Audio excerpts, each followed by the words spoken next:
ধরেন বিশ্ব ইজতেমা শুরু হয়েছে। বিশ্ব ইজতেমা আমাদের 3, 4, 5 ঢাকার দ্বিতীয় পর্ব। আর প্রথম পর্ব কখন থেকে? প্রথম পর্ব এখন চলছে, প্রথম পর্ব চলছে, হ্যাঁ এখন থেকে চলছে বিশ্ব ইজতেমা। এটাও কিন্তু শুরু হয়েছে 1900, যিনি শুরু করেছেন তার নাম হলো ইলিয়াস আল-মুলবি রহমাতুল্লাহি আলাইহি। এটা শুরু করেছেন কবে? 1910 সালে। তিনি সর্বপ্রথম ভারতের কোন জনপূর্ণ একটি গ্রাম থেকে মেওয়াত হতে তিনি তাবলীগের কাজ শুরু করেছেন। তিনি 1300 হিজরির পরে তিনি হজ থেকে ফিরে আসার পর ছোট ছোট কাফেলা তৈরি করে বিভিন্ন মসজিদে মুসলমানদেরকে সংসার থেকে ফারেক করে আলাদা করে মসজিদগুলোতে বসাইয়া দ্বীনের কিছু কথাবার্তা শিক্ষা দিতেন। এভাবে করে সেখান থেকে আস্তে আস্তে আল্লাহ পাকের বান্দা আস্তে আস্তে দাওয়াতের কাজ শুরু করে দিলেন। এবং দাওয়াতের কাজ সেই দিন থেকে শুরু হইয়া দাওয়াতের কাজ তো সব সময় চলছে, কিন্তু এই পদ্ধতিতে এই সিস্টেমে সুন্দর একটা নিয়মে, কিন্তু এই নিয়মে দাওয়াত দিতে হবে, এটা বাধ্যতামূলক বলা যাবে। দাওয়াতের হাজার রকম সিস্টেম থাকতে পারে, কিন্তু এই নিয়মেই দাওয়াত দিতে হবে এটা বলা যাবে। কিন্তু এই সুন্দর একটা নিয়ম চালু হয়েছে সেদিন থেকে, এবং সেখান থেকে সারা বিশ্বব্যাপী সুন্দর এই সিস্টেম মানুষকে দিনের মধ্যে দাওয়াত দেওয়া হচ্ছে। এরপরে বিশ্ব ইজতেমা শুরু হয় কবে থেকে?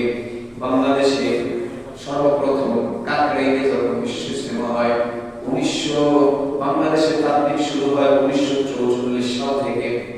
হযরত মাওলানা আব্দুল আজিজ রহমাতুল্লাহি আলাইহি তিনি 1944 সালে বাংলাদেশে সর্বপ্রথম তাবলীগ শুরু করেন।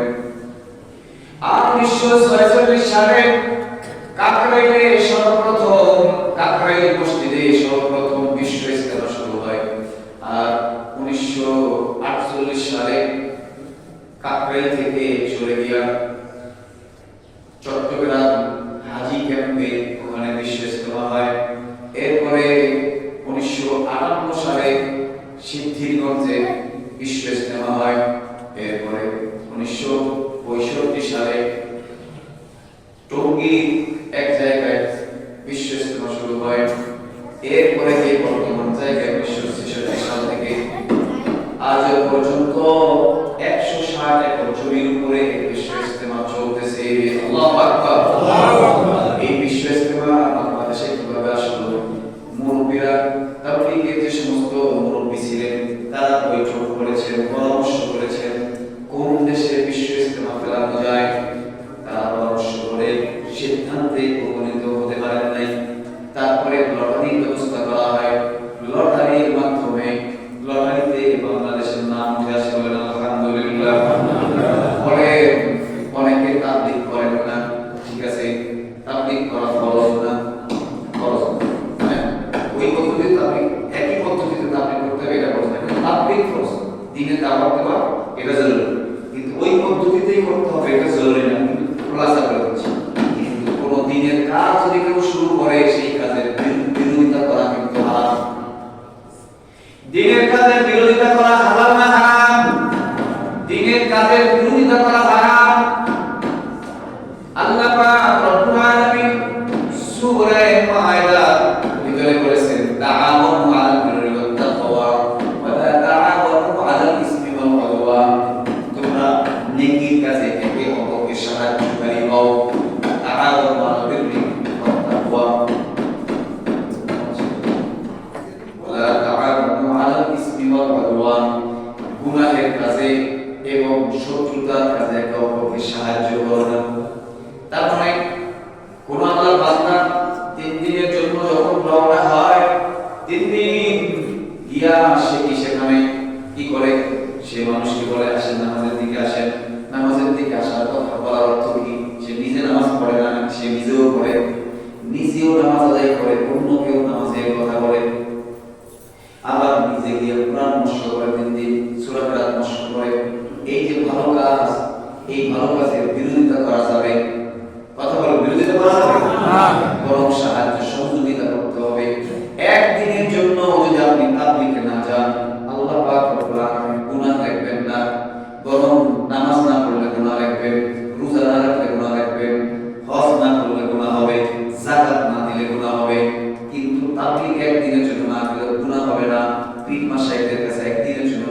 গুনাহ হবে না, কিন্তু যদি কি করেন বিরোধিতা করেন তাহলে এই গুনাহ হবে।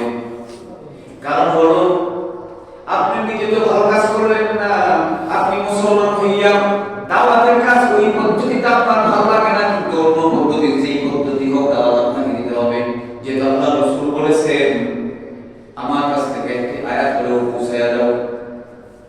দাওয়াতের কাজ সাহাবায়ে কেরাম সারা দুনিয়া ছড়াই পড়ছেন দাওয়াতের কাজ দেওয়ার জন্য, করার জন্য।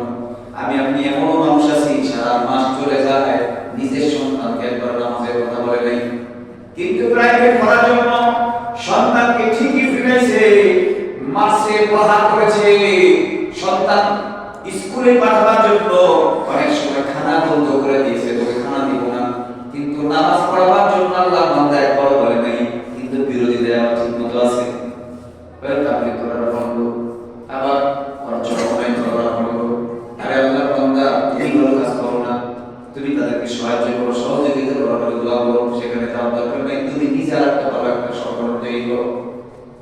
কিসের? আমি আমার একটা সংগঠন করবো, এর মাধ্যমে মানুষ ইসলামের দিকে দাওয়াত দিব, ডাকবো। আমার পদ্ধতি হবে করার পরে সকালবেলা আমি করবো দুপুরবেলা, করার পরে দুপুরে আমি করবো 2টায়, আমি 3টা থেকে করার পরে 3 দিন আমি করবো 4 দিন। কি হতে পারে? আপনি ভালো একটা কাজ শুরু করুন। কারণ হলো বিরোধিতা একটা ভালো জিনিস না। ওই যে চট্টগ্রামের ময়দান, বরিশালে যারা গেছেন তারা বুঝবে, যারা যাবে না তারা বুঝবে না। পূজারীর ময়দানে যারা যায় না তারা বুঝবে না, শশীনার ময়দানে যারা যায় না তারা বুঝবে না। ঘরে থেকে কখনো সব কিছু পাওয়া যায় না। আল্লাহ পাক রব্বুল আলামিন বলেছেন আল্লাযীনা জাহাদু ফিনা লানাহদিয়ান্নাহুম সুবুলানা। আমাকে পাওয়ার জন্য মেহনত, শর্ত মেহনত করতে হয়। যদি মেহনত করো তাহলে অসংখ্য রাস্তা আমি আল্লাহ করে দিব। কে করে দিবেন? জোরে বলেন, কে করে দিবেন? আল্লাহ বান্দা আমি নিজে চোখে দেখেছি, চরমনায়ের ময়দানে যাওয়ার পরে বহু মানুষকে পরিবর্তন হতে দেখেছি, চোখে পানি দেখেছি। শুধু কি তাই, নিজে আমি দেখেছি জুমার নামাজও পড়তো না এমন অনেক বান্দা আছে, জুমার নামাজের জন্য ডাক দিলে দোকানগুলি লাগাই দিত, কিন্তু 3 দিনের বয়ান শুনে আসার পর আল্লাহ বান্দা দেখা যায় পুরো পরিবর্তন হয়ে গেছে। নামাজ তো 5 ওয়াক্ত শুরু করলো, শুধু কি তাই নামাজের পাশাপাশি সে নিয়ম করেছে আমার বড় সন্তানকে স্কুলে দিয়েছি, ছোট সন্তানকে আমি মাদ্রাসায় দিব। ও আল্লাহর বান্দা, এই দেশে অসংখ্য টাকা, অসংখ্য সন্ত্রাসী মুজাহিদ দরবারে গিয়ে, চরমনায়ের দরবারে গিয়ে ভালো হয়ে গেল। ও আল্লাহর বান্দা, ওই সমস্ত স্থানে আমাদের উদ্বেগ করে যে দেখার দরকার আসলে কেন সেখানে গেলে মানুষ পরিবর্তন হয়, এত কান্নাকাটি কেন করে, যাওয়ার দরকার আছে না নাই? জয় বলেন, আছে না নাই? পরীক্ষা করার দরকার আছে। ও আল্লাহর বান্দা, বাংলাদেশের সকল হক ওলামায়ে কেরাম বলবেন যাও থেকে আসো, ইজতেমার ময়দানে যাও, চরমনায়ের ময়দানে যাও, এগুলো আল্লাহ ওয়ালাদের দরবার। মুজাহিদ ময়দানে যাও, শশীনা দরবারে যাও, ঢাকা আছে মাহমুদুল হাসান সাহেব, সেখানে যাও।